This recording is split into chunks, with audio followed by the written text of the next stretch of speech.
Hi friends, welcome to our channel. Rakesh phone చూపించి బెదిరిస్తూ ఉంటాడు.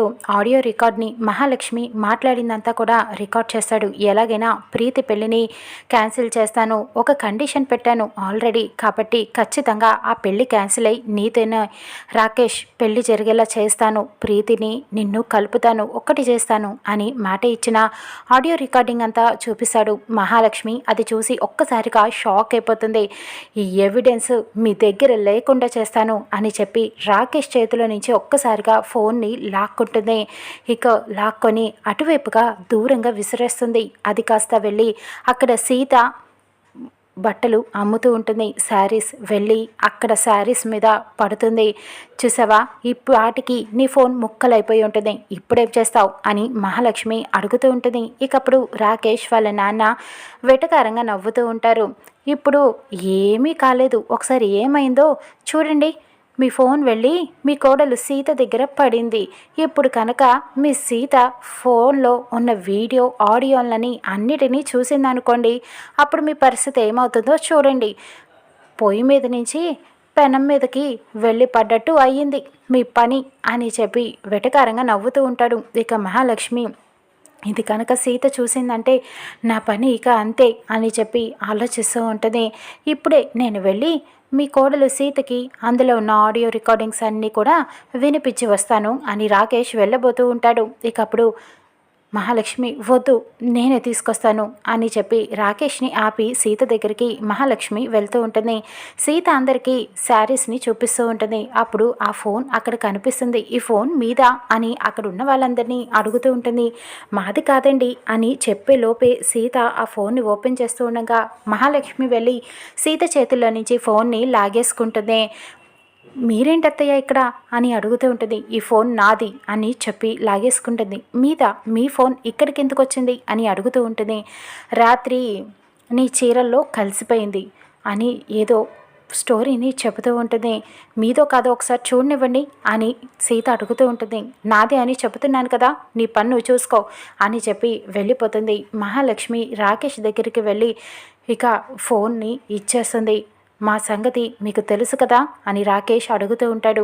నేను ఎలాగైనా అర్చన్ని ఈ పెళ్ళికి ఒప్పిస్తాను, మీకు ఫోన్ చేస్తాను, మీరు వెళ్ళండి అని చెప్పడంతో మా సంగతి తెలుసు కదా, ఏం జరుగుతుందో మీరు కనుక ఒప్పించకపోతే అని చెప్పి రాకేష్ వెళ్ళిపోతాడు. సీత దూరం నుంచి చూసి మహాలక్ష్మి అత్తయ్యకి రాకేష్తో ఏంటి పని, వీళ్ళిద్దరికీ మధ్యన ఏంటి రహస్యాలు అని చెప్పి ఆలోచిస్తూ ఉంటుంది. ఇక మహాలక్ష్మి ఇంటికి వెళ్తుంది. ఇంటికి వెళ్ళి ఇంట్లో జన, రామ్, అర్చన, గిరి అంటూ అందరినీ పిలుస్తూ ఉంటుంది. ఇక అందరూ హాల్లోకి వస్తారు. సీత కూడా అదే టైంకి ఇంటికి వెళ్తుంది. ఏంటి చెల్లాయ్, ఎందుకు పిలిచావు అందరినీ అని చలపతి, జన అందరూ అడుగుతూ ఉంటారు. ఏం లేదు, రాకేష్ని కలిశాను, మనం రాకేష్ని ప్రీతికి పెళ్ళి చెయ్యమని చెప్పాం కదా, ఇప్పుడు అందుకు చాలా బాధగా ఉంది అని చెప్పడంతో అదేంటి పిన్ని, రాకేష్ మంచివాడు కాదని రుజువు చేసింది కదా సీత, మళ్ళీ ఇప్పుడు ఏంటి ఇలా మాట్లాడుతున్నారు అని అడుగుతూ ఉంటాడు. మనుషులు ఎప్పుడూ ఒకేలాగా ఉండరు కదా రామ్, రాకేష్ చాలా మారిపోయాడు, ఇప్పుడు చాలా మంచివాడుగా ఉన్నాడు, ఇందుకనే నాకు రాకేష్ని చూసి ముచ్చటేసింది, అనవసరంగా మనం సంబంధం వద్దనుకున్నాం అనిపించింది అని అనటంతో అవునా అని అర్చన ఆశ్చర్యంగా అడుగుతూ ఉంటుంది. అయ్యో, ప్రీతి అనవసరంగా మిస్ అయిపోయిందే, ఈ కోట్ల ఆస్తి మనకి కలిసి వచ్చేది, బిజినెస్లో కూడా 2 పూలు 4 కాయలుగా చక్కగా మన వ్యాపారం బాగుండేది కదా, బోళ్ళు ఆస్తి కూడా వచ్చుండేది, పాపం ప్రీతి మిస్ అయిపోయింది, కానీ ఇప్పుడు ఏం చేయగలము అని చెప్పి అడుగుతూ ఉంటారు అందరూ కూడా. అందుకనే నేను ఒక నిర్ణయానికి వచ్చాను అని మహాలక్ష్మి చెబుతూ ఉంటుంది. ఏంటని అర్చన, గిరి అడుగుతూ ఉంటారు. ఇప్పుడు ప్రీతికి ఎలాగో రాకేష్కి ఇచ్చి పెళ్ళి చేయలేము కాబట్టి ఇంట్లో ఉష ఉంది కదా, నేను ఉషకిని రాకేష్ని పెళ్ళి చేద్దామని అనుకుంటున్నాను, నేను రాకేష్ వాళ్ళతో కూడా మాట్లాడాను, వాళ్ళు చాలా హ్యాపీగా ఫీల్ అయ్యారు, మీ ఇంటి సంబంధం అయితే చాలు అని అన్నారు, అందుకనే నేను డిసైడ్ అయ్యాను ఉషకి రాకేష్కి పెళ్లి చేద్దామని, ఏమంటావు అర్చన అని అడుగుతూ ఉంటుంది. అర్చన షాక్ అయిపోతుంది. ఏంటి మహా, ఏం మాట్లాడుతున్నావు నువ్వు, రాకేష్కి ఇచ్చి పెళ్లి చేస్తావా ఉషని? నేను అస్సలు ఒప్పుకోను. నా కూతురు పెళ్ళి నా ఇష్టం, నేను అసలు ఒప్పుకోను అని చెప్తూ ఉంటుంది. ఇక అప్పుడు సీత అడుగుతూ ఉంటుంది, అదేంటి అర్చన అత్తయ్య, ఎందుకు ఒప్పుకోరు? ఇప్పుడే కదా ఆస్తి కలిసి వస్తుంది, బోళ్ళు బిజినెస్లో కూడా చాలా బాగుంటుంది, మంచి సంబంధం అని అన్నారు కదా, మరి ఇప్పుడు ఉషకిచ్చి పెళ్లి చేయడానికి ఏంటి ప్రాబ్లం అని అడుగుతూ ఉంటుంది. అదంతా నాకు అనవసరం, పెళ్ళి అంటే బిజినెస్ కాదు కదా, అందుకనే నాకు ఇష్టం లేదు, నేను ఒప్పుకోను అని చెప్తూ ఉంటుంది. ఉషా కూడా అవును, నేను హయ్యర్ స్టడీస్ చదివి యుఎస్ వెళ్దామని అనుకుంటున్నాను, ఇప్పుడు నేను పెళ్లి చేసుకోను అని చెప్తూ ఉంటుంది. అదేంటి ఉషా, పెళ్లి చేసుకో, మహాలక్ష్మి అత్తయ్య చెప్పినట్టు విను, నీ జీవితం బాగుంటుంది, పెళ్లి చేసుకున్నాక చదువుకో, ఎవరొద్దన్నారు, పెళ్ళి ముఖ్యం, మహాలక్ష్మి అత్తయ్య నీ మంచి కోసమే చెప్తుంది అని అంటూ ఉంటుంది సీత. అవును, పిన్ని చెప్పింది నీ మంచి కోసమే కదా అని రామ్ కూడా చెబుతూ ఉంటాడు. జన కూడా చెప్తాడు. కానీ ఆయన అర్చన ముందుకేస్తుంది. నేను ఎట్టి పరిస్థితుల్లోనూ ఒప్పుకోను, నా కూతురు పెళ్ళి నా ఇష్టం వచ్చినట్టు చేసుకుంటాను, అంతే తప్ప మహా నేను అస్సలు ఒప్పుకోను రాకేష్కి ఇచ్చి పెళ్లి చేయడానికి, ఉష నువ్వు రావే అని చెప్పి ఇక తీసుకొని ఉషని వెళ్ళిపోతుంది. అర్చన గిరి ఇద్దరూ కూడా.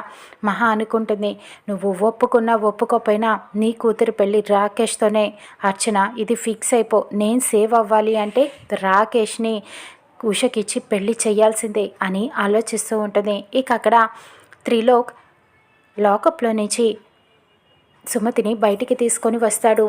ఇక కోర్టుకి తీసుకువెళ్ళాలి, పదండి కానిస్టేబుల్స్ జీప్ ఎక్కించండి అని చెప్పడంతో సుమతిని స్టేషన్ నుంచి తీసుకువెళ్తూ ఉంటారు. ఇంతలో సీత అక్కడికి వస్తుంది. ఏంటి సిఐ గారు, ఎక్కడికి తీసుకెళ్తున్నారు మా అత్తమ్మని అని అడుగుతూ ఉంటుంది. నీకు చెప్పాల్సిన అవసరం నాకు లేదు అని చెబుతూ ఉంటాడు. ఎందుకు, మళ్ళీ ఎన్కౌంటర్ చేయడానికి తీసుకువెళ్తున్నారా అని అడుగుతూ ఉంటుంది సీత. ఎన్కౌంటర్ నేనెందుకు చేస్తాను, పోలీసు పిల్ల కదా అని ఊరుకుంటుంటే నీ ఇష్టం వచ్చినట్టు మాట్లాడుతున్నావు అని చెప్పి అడుగుతూ ఉంటాడు. అవును, మీరు ఎన్కౌంటర్ చేయడానికే కదా, ఇదివరకు అందుకే కదా తీసుకువెళ్ళారు, అప్పుడు మా అత్తమ్మ తప్పించుకుంది, ఇప్పుడు కూడా అందుకే తీసుకువెళ్తున్నారు కదా, నా దృష్టిలో మీరు అసలు పోలీసే కాదు, మా నాన్నకి మీకు పోలికే లేదు, ఎందుకంటే మీరు ఏం చేస్తున్నారో నాకు తెలుసు, మా మహాలక్ష్మి అత్తయ్య ఇచ్చిన డబ్బుకి ఆశపడి మీరు మా అత్తమ్మని చంపేద్దాం అనుకుంటున్నారు అని అనటంతో ఇక త్రిలోక్ అయితే ఏం మాట్లాడుతున్నావు నువ్వు, పోనీలే కదా అని ఊరుకుంటుంటే నీ ఇష్టం వచ్చినట్టు మాట్లాడుతున్నావు, మీ అత్తమ్మతో పాటు నిన్ను కూడా ఇక లాకప్లో వేయాల్సి వస్తుందని గన్ గురిపెట్టి సీతని బెదిరిస్తూ వార్నింగ్ ఇస్తూ ఉంటాడు. ఇక అప్పుడు సీత షూట్ చేయండి అని అడుగుతూ ఉంటుంది. నీకు దిక్కున్న చోట చెప్పుకో, నీకు చెప్పాల్సిన అవసరం నాకు లేదు అని త్రిలోక్ చెబుతూ ఉంటాడు. చెప్పాలి అని చెప్పి క్లాప్స్ కొట్టి మరి మీడియా ప్రెస్ వాళ్ళందరినీ కూడా పిలుస్తుంది. ఇక అందరూ వచ్చి త్రిలోక్ని ప్రశ్నిస్తూ ఉంటారు. మీరు ఈమెని ఎందుకు అరెస్ట్ చేశారు, అరెస్ట్ చేసి కోర్టుకు తీసుకువెళ్ళాలి, కానీ మీరు ఇప్పుడు ఎన్కౌంటర్ చేయడానికి తీసుకెళ్తున్నారని మాకు సమాచారం వచ్చింది, అది నిజమేనా, మీరు అసలు పోలీసేనా, వాళ్ళు అందరూ ప్రశ్నిస్తూ ఉంటారు. నేను కోర్టుకే తీసుకువెళ్తున్నాను, ఎందుకు చంపాలని చూస్తాను అని చెప్పి త్రిలోక్ చెబుతూ ఉంటాడు. మీకు వచ్చింది ఫేక్ న్యూస్ అని అనటంతో ఇక అప్పుడు సీత అంటుంది, మీకు అర్థమైంది కదా, ఇప్పుడు కోర్టుకే తీసుకువెళ్తున్నారట, కోర్టుకి తీసుకువెళ్లకుండా మిస్ అయింది మా అత్తమ్మ అంటే అప్పుడు మీరే చూసుకోవాలి, థ్యాంక్స్ మీరందరూ వచ్చినందుకు అని చెప్పడంతో మీడియా వాళ్ళందరూ వెళ్ళిపోతారు. ఇక అప్పుడు సుమతి అడుగుతూ ఉంటుంది, ఏంటి సీత ఇదంతా అని అడగటంతో మీ ప్రాణ స్నేహితురాలు మిమ్మల్ని చంపాలని ప్రయత్నిస్తుంది అత్తమ్మా, అందుకనే ఇలా అడ్డుపడ్డాను, మీకు మీ మీద ఈగ కూడా వాళ్ళనివ్వను అని చెప్పడంతో సుమతి సీతని దగ్గరికి తీసుకొని నీ రుణం ఎప్పటికీ తీర్చుకోలేని సీత అని బాధపడుతూ చెప్తుంది. ఇక కోర్టుకి తీసుకొని వెళ్తూ ఉంటారు సుమతిని.